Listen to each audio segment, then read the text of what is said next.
आज हम एक ऐसे विषय पर आपका ध्यान आकृष्ट करना चाहते हैं जो राजनीति का विषय नहीं है, जो भारत की पहचान, अस्मिता, अस्तित्व और भविष्य की संभावना और स्वरूप से संबंधित है। हर देश के इतिहास में कई महत्वपूर्ण मोड़ आते हैं और कई ऐसी तारीखें आती हैं जो अविस्मरणीय परंतु ऐसे असहनीय आघात दिए हुए होती हैं कि जिन्हें याद रखना इसलिए आवश्यक होता है ताकि भविष्य में उसकी कोई पुनरावृत्ति की संभावना न रहे। आज 6 जनवरी 2026 है। आज से ठीक 1000 साल पहले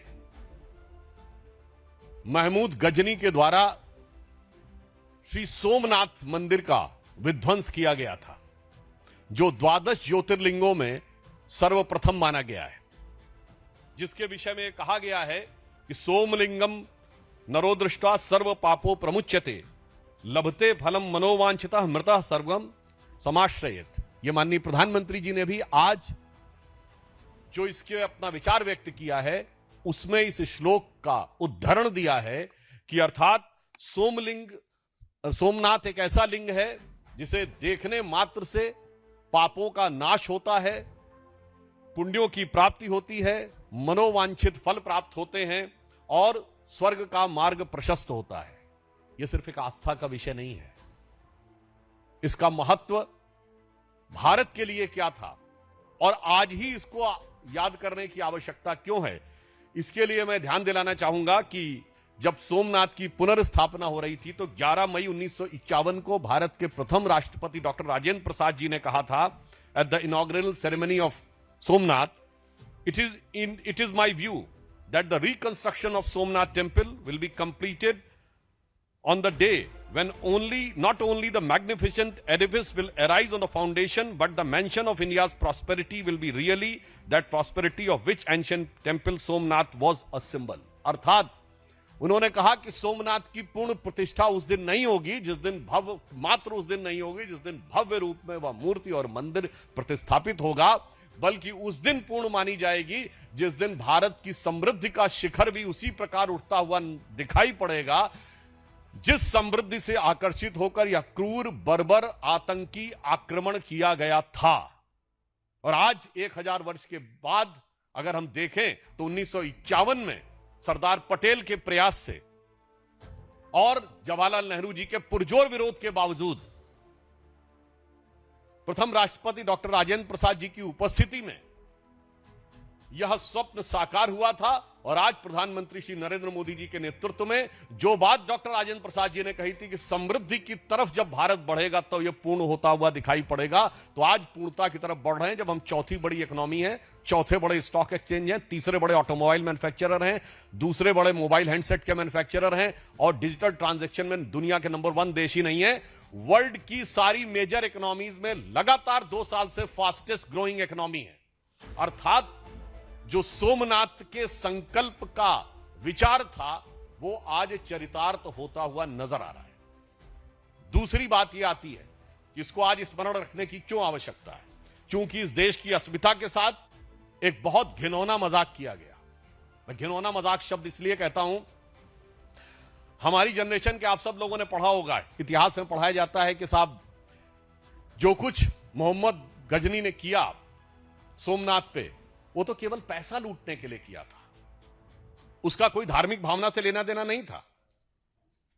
और इतना ही नहीं, और इसका स्रोत कहां से आता है, पंडित जवाहरलाल नेहरू की डिस्कवरी ऑफ इंडिया। जो मूल एडिशन 1948 में छपा है उसमें 161 और बाद के एडिशन में 240 के आसपास आ जाता है, तो पेज नंबर वेरी कर सकता है पर आप जाकर चेक कर सकते हैं। वो कहते हैं Mahmud was far more a warrior than a man of faith. Like many other conquerors, he used to exploit the name of religion for its conquest. India was to him just a place from which he could earn the treasures and material. यानी वो कोई धार्मिक उन्मादी नहीं था, वो तो पैसा कमाने के लिए आया था और उसके लिए भारत में आकर सिर्फ पैसा प्राप्त करना ही उसका उद्देश्य था। और आगे वो लिखते हैं कि वो कला का कितना बड़ा प्रेमी था कि जब वो मथुरा में एंटर करता है तो वो इतना प्रभावित हो जाता है वहां की स्थापत्य कला को देख के. The building interested him was so much impressed by the city of Mathura from Delhi. All about he wrote that there was 1,000 edifices from which the faith has fallen, nor it's likely the city attained the present. वो कहते हैं कि वो देखकर इतना अभिभूत हो जाता, कहता लगता ही नहीं इतनी सुंदर मूर्तियां और सुंदर मंदिर और सुंदर भवन मनुष्यों के बनाए हुए, ये तो जिन्न के बनाए हुए हैं. और कहते देखिए जवाहरलाल नेहरू जी कहते हैं कि महमूद गजनी कितना कला का प्रेमी था, जबकि उन्होंने जिस बुक से लिया है वो उसके साथ आए हुए खुद के इतिहासकार उतबी ने अपनी किताब तारीख यामनी में लिखा है कि जिस समय उसने मंदिर पे कैप्चर कर लिया और वहां के समस्त पुरोहित और राजा उनके पास गए और उन्होंने कहा कि शिवलिंग को खंडित मत करिए, इसके बदले में हम आपको लाखों स्वर्ण मुद्राएं देंगे.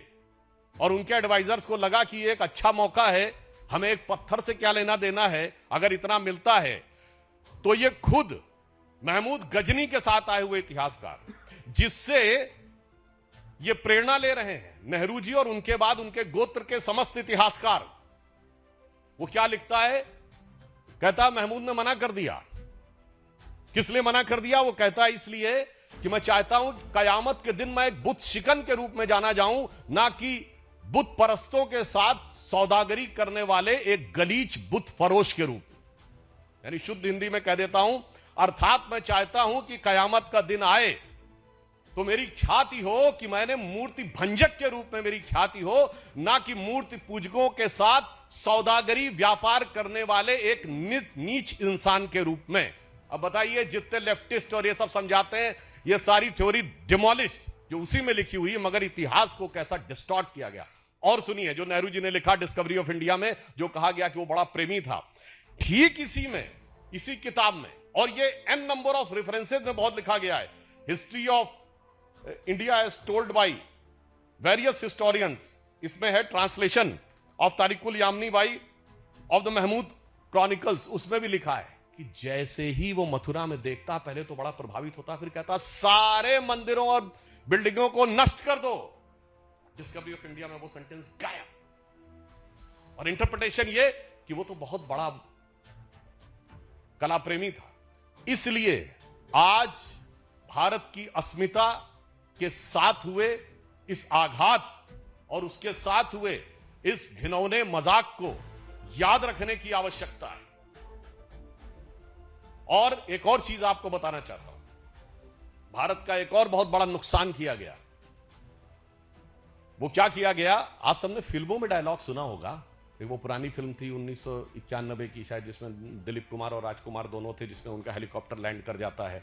तो कहता लो बंदूक मार लो, तो कहता नहीं हम तुम्हें मारेंगे और जरूर मारेंगे, मगर तब जब बंदूक भी हमारी होगी, गोली भी हमारी होगी, इलाका भी हमारा होगा और वक्त भी हमारा होगा. ये डायलॉग सिर्फ फिल्मों में सुना होगा, परंतु ऐसा नहीं है.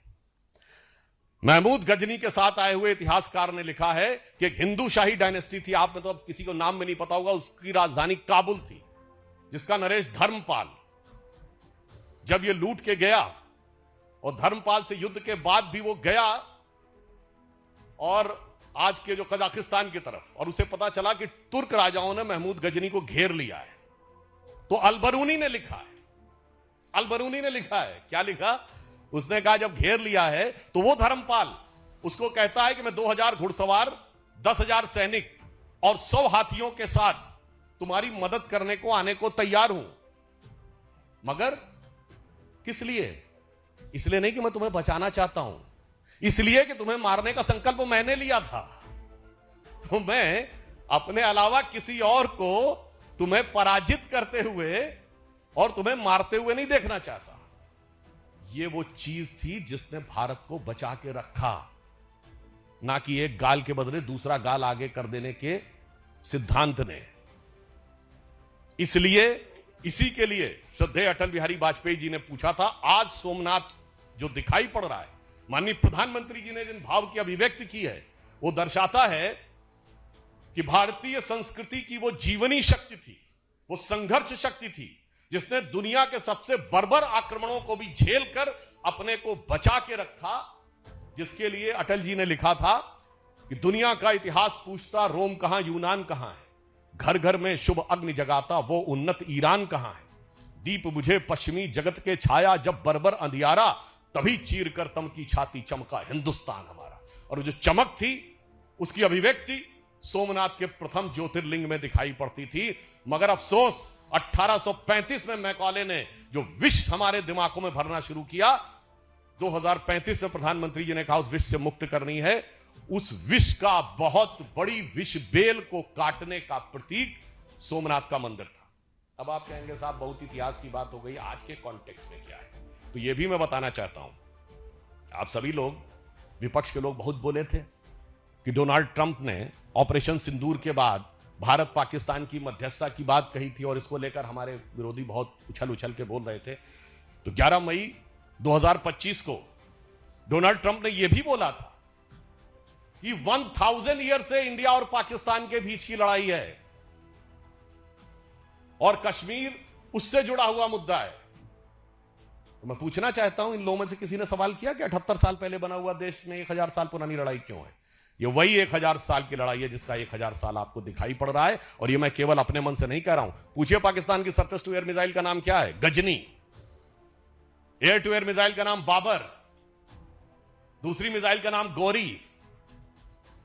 इसलिए जो इस देश में बैठकर मैकाले के मानस पुत्र और मार्क्स के मानस पुत्र, यानी जिनके दिमाग में एम फैक्टर बहुत घुस गया है, the Macaulay factor of 19th century and the Marxist factor of 20th century, और कुछ और भी आप लोग सोच रहे होंगे, तो आपकी बुद्धिमत्ता पे मुझे पूर्ण विश्वास है। तो उसका उत्तर भी एम फैक्टर ही है, यानी मोदी फैक्टर।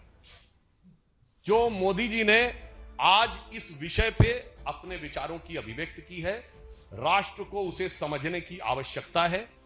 और इसलिए मैं कहना चाहूंगा, प्रधानमंत्री जी ने यह बात कही है कि यह अमृतकाल है 22 वर्ष का, और 22 वर्ष बचे हैं उसमें, 25 वर्ष का, और यह वो आधार बनाएगा जो 1000 साल तक भारत का मार्ग प्रशस्त करेगा। मगर उसके साथ साथ उन षड्यंत्रों, धूर्तताओं और कष्टों को भी याद रखने की जरूरत है जो हजारों साल से भारत पे हुए।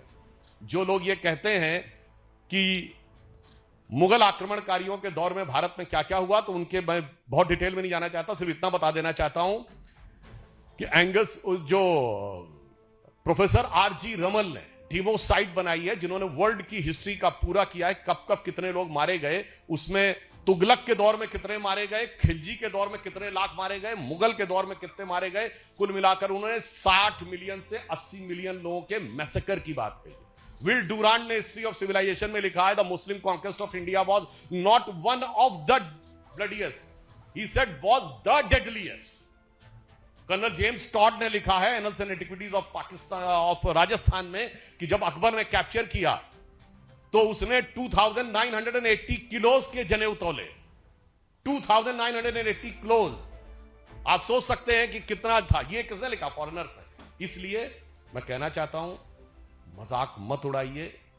यह देश उसके बाद भी आज जीवित है, स्वतंत्र हुआ और उसके बाद प्रखरता के साथ आगे बढ़ रहा है अपनी उस शक्ति के कारण, जिसे समझिए और आश्वस्त रहिए कि आज जब पूरी दुनिया लड़ाई लड़ने में लगी हुई है, मैं देशों का नाम नहीं ले रहा हूं, सब एक दूसरे को के ऊपर आक्रमण करने और आधिपत्य में लगे हैं, उसमें यदि भारत का राइज हो रहा है तो इन मूल्यों को स्थापित करने के लिए हो रहा है, जो विध्वंस और हिंसा के खिलाफ होगा। India is all set to rise, not to dominate the world but to motivate the world. और उसका मूल आधार वह हिंदू संस्कृति, हिंदू सभ्यता है, जिसे कलंकित करने का प्रयास और उसके ऊपर हुए इतिहास के सबसे घनघोर नरसंहार, विल डुरांट ने जो कहा है, उसको छुपाने ही नहीं, नरसंहार करने वालों को महिमा मंडित करने के इस दुष्चक्र और षड्यंत्र को समझने की जरूरत है। और भारत क्या सोचेगा, जो प्रधानमंत्री जी ने कहा कि अगले 1000 साल तक, तो अटल जी की इस पंक्ति से समाप्त करता हूं, जो उनकी बड़ी प्रसिद्ध कविता थी, हिंदू तन मन हिंदू जीवन रग रग हिंदू मेरा परिचय। तो उसका जो अंतिम छंद है कि होकर स्वतंत्र मैंने कब चाहा मैं कर लूं जग को गुलाम, मैंने तो सदा सिखाया है करना अपने मन को गुलाम। गोपाल राम के नामों पर कब मैंने अत्याचार किया, कब दुनिया को हिंदू करने घर घर में नरसंहार किया, कोई बतलाए काबुल में जाकर कितनी मस्जिद तोड़ी, भूभाग नहीं शत शत मानव के हृदय जीतने का निश्चय, हिंदू तन मन हिंदू जीवन रग रग हिंदू मेरा परिचय।